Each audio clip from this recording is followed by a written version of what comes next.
Jimmie Johnson. They come in for a pit stop, 3 laps to go. He only changes 2 tires instead of 4 to save some time. He takes the lead and was able to hold on for the win. What an excellent strategic decision by Mr. Knaus. Well, Bradford's going to retreat to throw on this one. Got a man over the middle, and the ball, he fumbled. Came out of his hands of Michael Kelly. It's not going to be a fumble because they are ruling he did not have possession. One other note about the NASCAR race, where we are, southern portions of Oklahoma City. That track is just outside of Fort Worth, and I would imagine there are quite a few people from this area who will be headed down there tomorrow. They're going to NASCAR it right down there. Yes. You can't NASCAR it too much on 35. No, you can't. At least don't tell the DPS. That's yeah. Oh, that's hey. The stop action. That's how they grade film around here at Oklahoma. They look at every frame and make sure their players are getting it right. Obviously, a photographer on the sideline. One of those pictures will be in the Oklahoman tomorrow.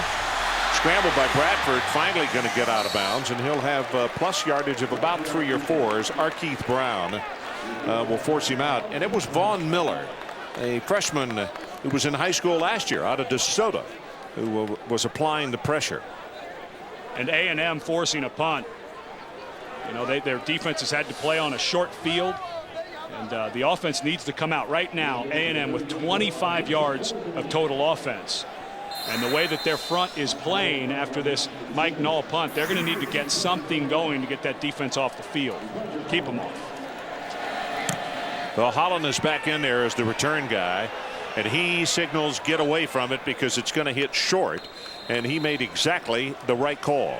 Well, earlier we asked you the Aflac trivia question. Former Oklahoma quarterback Jason White won the Heisman Trophy in 2003. Who finished second and who finished third in the voting? It's a tough one. I know that was Eli Manning's senior year, so you got to figure he was in there. Maybe Darren Sproles of Kansas State because we're in the Big 12. That's just a guess.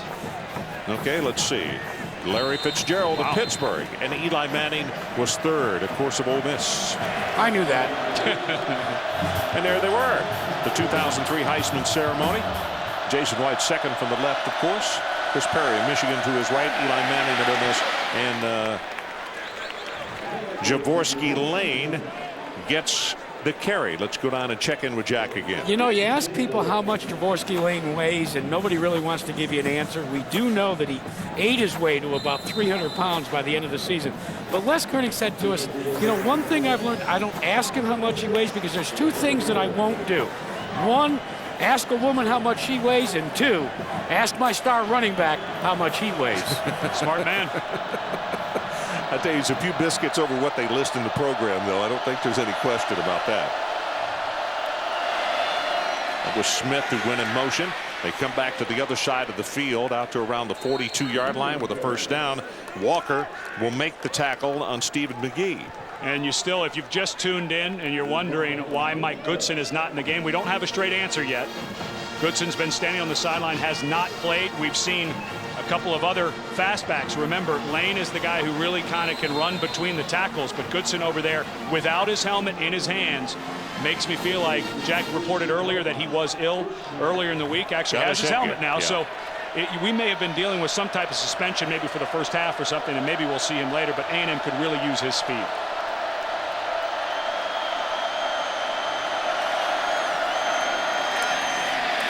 Smith, and he's going to be hit behind the line of scrimmage, and that will be a loss of about 2. Matt Leinart in New York. Let's check in with you. All right, Ron, more late game drama for LSU in this Taco Bell update. John Parker Wilson, after LSU had tied it, coughed it up. Curtis Taylor came up with it. And a few plays later, the battering ram Jacob Hester up and over and in. Bayou Bengals up 41-34. Still some time left for Alabama to get it back and maybe tie it up. Okay, Matt Weiner in New York with that update. Huge game in Tuscaloosa. Caused by a turnover, the lead right now by LSU. Play action pressure. The ball is fumbled, and they scramble for it at the 35. It looked as though as McCoy is the man who caused the turnover, or the fumble, I should say. It's not turned over as yet. The official's not signaling that it's going to go the other direction. And the fingers go up. It'll be 3rd down and they will maintain possession of the football. Well, Gerald McCoy got a great jump, and the center was trying to come back and block him, Cody Wallace, and just had no chance at all. A great jump on the snap. I'll tell you, that's twice tonight that he's really planted the quarterback. And McCoy, a young man, as a redshirt freshman that has been playing. He's battling a couple injuries, had an ankle injury against Iowa State, and now again for Texas A&M, spending more time going backwards on offense than forward. Third down, they need to take it across midfield to the 48. And they go with a draw play. Lane.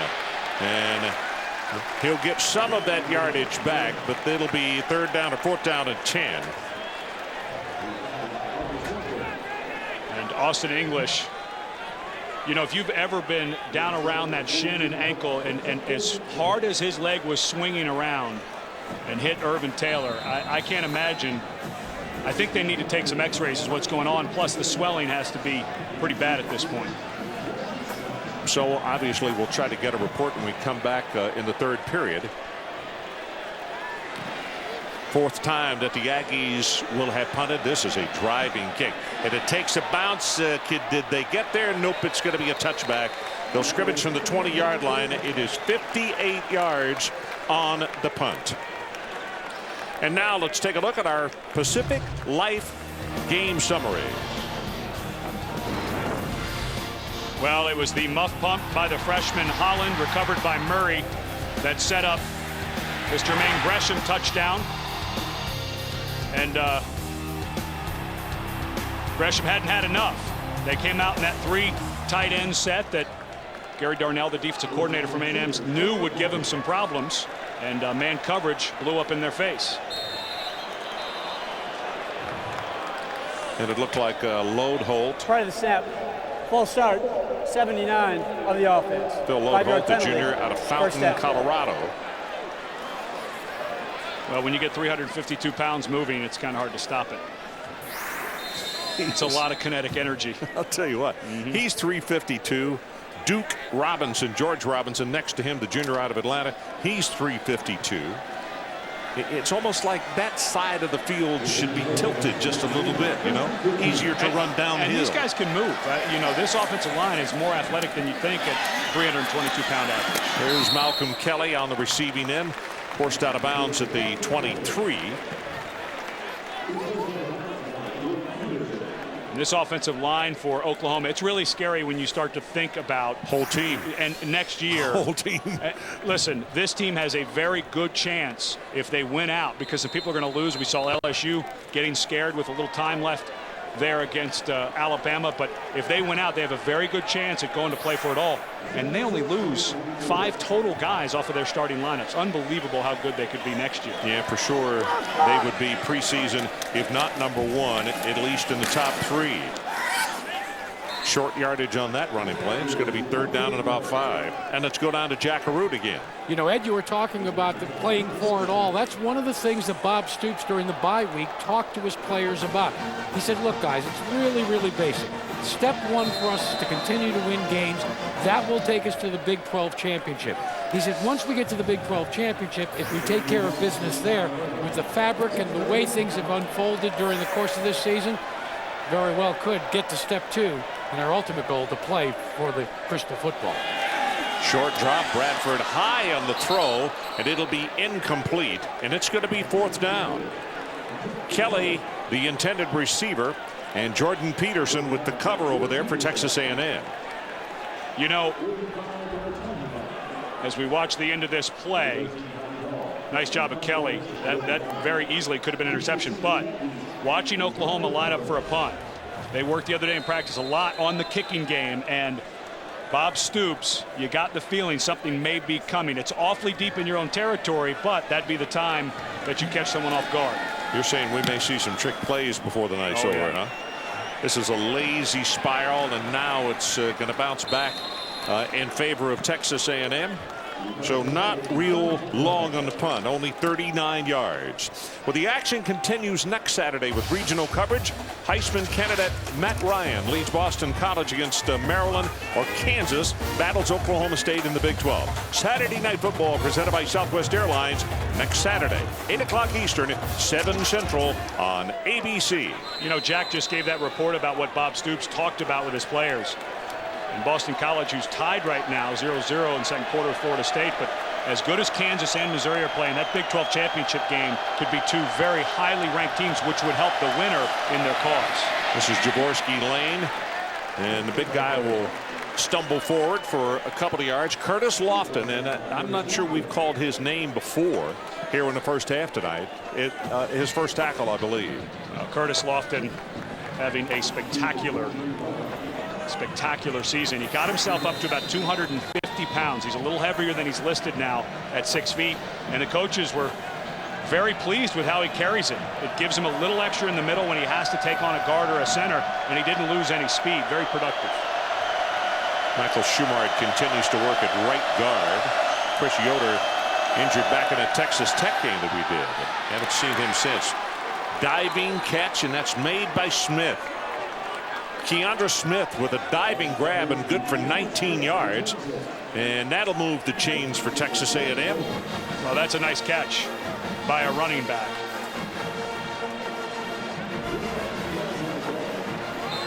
Here's Smith right here as he comes out of the backfield. He's just following the tight end, and the defensive back on that side didn't close it, but again, for a running back, very nice catch. Pierre Brown, the man at the bottom of your screen. And it's Smith again. The ball is loose, and it's picked up by Oklahoma at the 33-yard line. And the tackle made by Jaworski Lane, but it looks as though DJ Wolf came up with the football, and a turnover by A&M with their deepest penetration of the night in Oklahoma territory. Well, Keandra Smith in there, and of course we saw Cornell Tarrant fumble a ball out of bounds earlier, getting a lot of playing time because Mike Goodson is not on the field. He's on the field, he's just not playing. And boy, you really have to think a guy like Goodson, in all of his experience, the leading rusher for A&M last year, whatever the reason is, he's not in there. Play is under review. Awfully close. Awfully close. You know, the Aggies may hold on to the football here.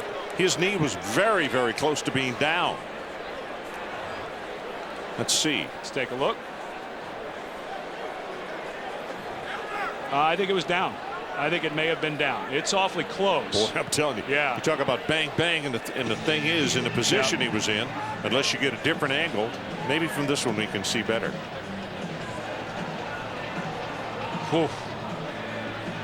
You know, at full speed, you'd call that a fumble. In super slow motion like that, the rule is it has to be indisputable video evidence. And since you and I are sitting here saying, well, we're not sure, makes me think they may just say, well, it wasn't indisputable, let's leave it.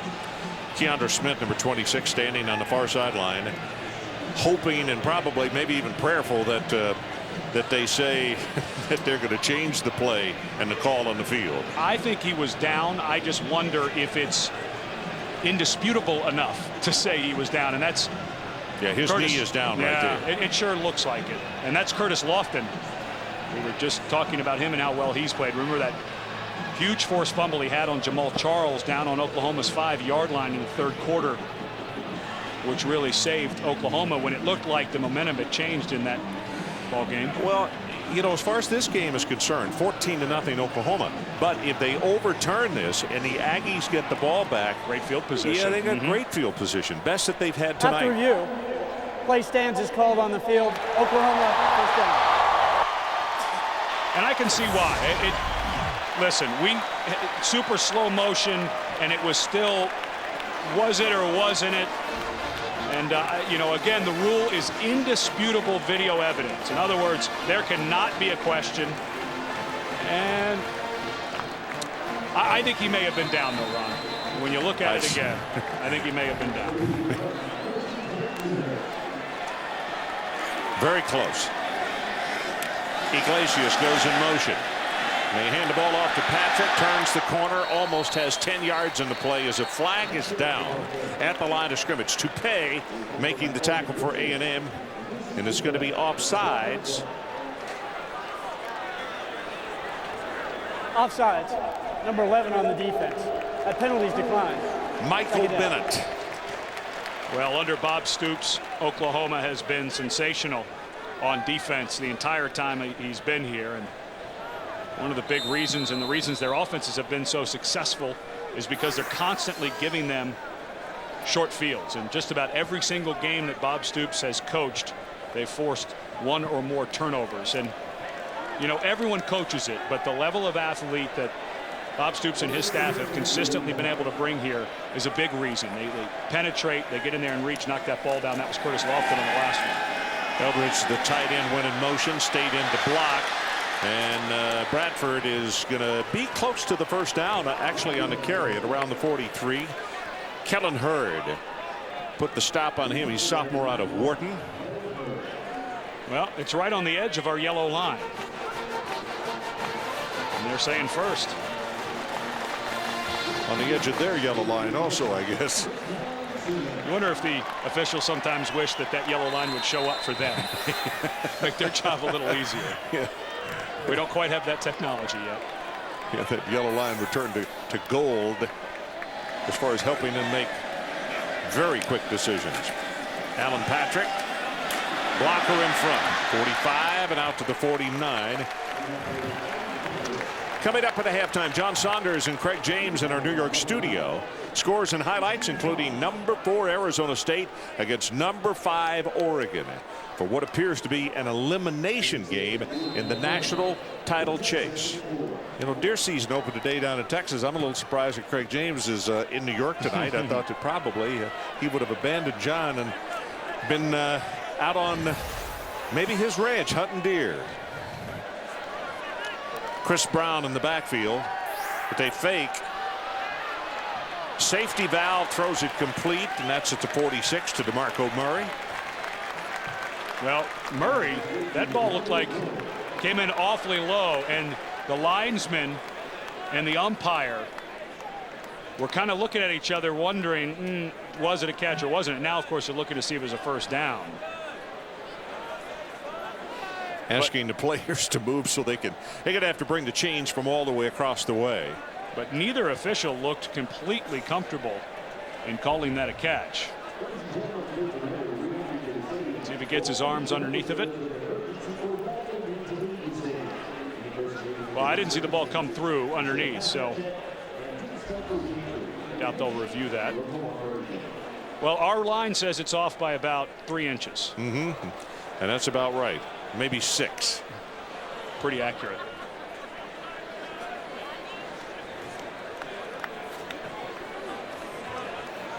So Sam Bradford, I mentioned off the top of the telecast, and in case you didn't know it, Sam Bradford from Oklahoma City, and the first time in over 3 decades that they've had a starting quarterback that came from the Oklahoma City area. And as good as high school football is in this area, it's surprising that that has not happened. Well, and I wouldn't be surprised if Kevin Wilson, the offensive coordinator, allows the young man from Oklahoma City to fake a handoff here. Again, it's the big people, but they can run. Brody Eldridge, Joe John Finley, they can stretch the field. Yep, 3 tight ends in the ball game, and they take it straight ahead with a running play. That didn't get much, but it'll be enough for the first down. And I like the drive so far for Oklahoma. They get the ball back after the fumble, and they are melting the clock. They've gone to their power running game, and that's what's so difficult to defend Oklahoma, because they are so good at spreading you out, and they throw a lot of wide receiver screens. But because of this offensive line, they can just roll off, zone block you, and they have 3 very capable backs.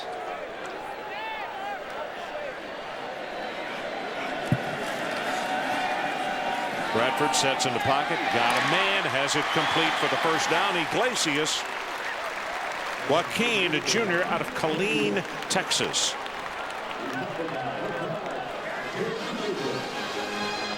Well, and A&M with 3 timeouts, they're going to start seeing this clock melt away. Here's Iglesias right out here. He's very quietly the leading receiver for Oklahoma because, of course, Malcolm Kelly was the big name coming in.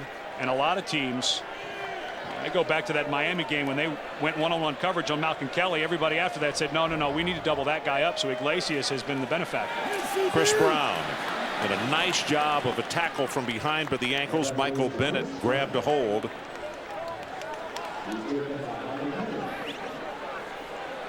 Ron Franklin, Ed Cunningham, and Jack Arute coming to you from a packed house in Norman, Oklahoma. Big showdown game between two tough rivals, Texas A&M and the Oklahoma Sooners.